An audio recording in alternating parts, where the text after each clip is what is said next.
Hey guys, beautiful day. I'll be trying out this Sunny's Face Blush on Liquid Blush. This one is their new product and I've got the shade Super Pink.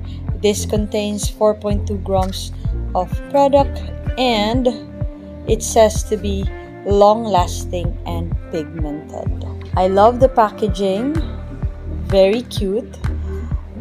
But this blush is not new in the market because there's a lot of liquid blushes, both local and international makeup brands.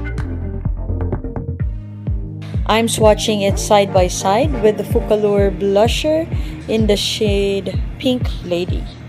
Medyo magkapareho sila. May shimmer lang ng konti yung sa Focallure and sa Sunny's Face is wala. Now, I've learned my lesson that when applying blushes, especially liquid blushes, dapat konti-kontian lang. Gradual lang ang paglagay kasi baka masyadong pigmented at masyadong maging pula or pinkish or masyadong peach ang cheeks when applying the product. So, this time naman, in fairness, pigmented talaga itong blush from Sunny's Face. Kaya in the other side, medyo dinamihan ko na kasi feeling ko, carry ko naman siyang i-blend. It is super blendable and it glides easily on top of my cheeks. And yan, may glow siyang konti. Set my face with a powder and medyo hindi na masyadong opaque yung blush on. So nagdagdag ako konti para mas kitang-kita yung pagka-pink ng blush. Takto lang, lalabas din naman ako, so i-wear test natin siya today.